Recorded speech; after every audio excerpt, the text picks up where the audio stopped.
Hi guys, this is a video on white flowering plants in the garden, and we're going to start off with the Dietes grandiflora. It's a very tough plant, this, and it's called the butterfly iris, and it flowers quite regularly throughout the year, but especially through summer. This is the rain lily, who, particularly given that name after the rain, it's supposed to come out. Crocus flowers, quite small, can be used in clump planting and in mass planting. Here I've just used it as a single specimen plant. The snails do like that one. This is the star jasmine. It's either a climber or a ground cover, depending on how you train it. Here you can see that's a ground cover before it was a climber. And it does need a bit of pruning back because it does tend to sort of grow up things. One of my favorite roses is the iceberg rose, and you can't go past it for profusely flowering throughout the summer and into autumn, and pretty tough, pretty resistant sort of plant, and would recommend that in a white flowering garden, definitely. Another white rose that I would recommend, just because of its disease resistance, and it's a ground cover rose. It's a white carpet rose, and yep, they would be good mass planted. White flowering plants, geranium, profusely flower throughout summer, and will just be a lot of white flowers. It's sort of like a bit of a kind of annual perennial, but good for the garden.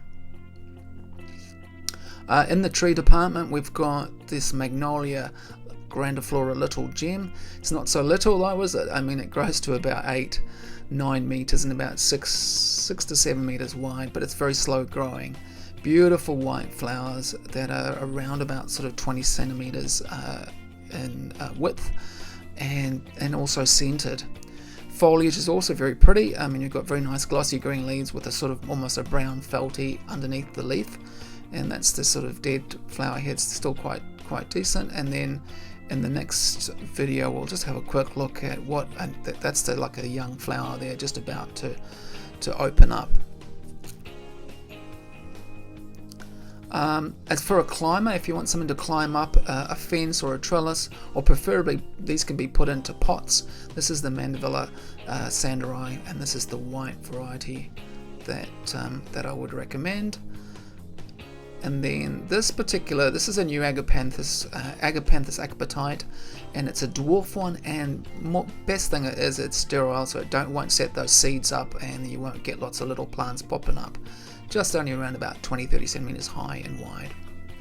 Another climber, this is a good climber for a fence or a trellis, Pandorea jasminoides Alba, and you can see it's just covering this fence, hanging down, and almost looking really pretty, just covering the fence up. And lots of white flowers. And lastly, we have the Gardenia Radicans, and this is a ground cover dwarf Gardenia, and it's expected about 75 centimeters. Unfortunately, we just missed the flowering on this because it's more early summer. We're getting into late summer now. So there guys, we've got our 10 white flowering plants for the summer. Hope you enjoyed this video. If you did, please press the like button up, and we'll see you in the next one.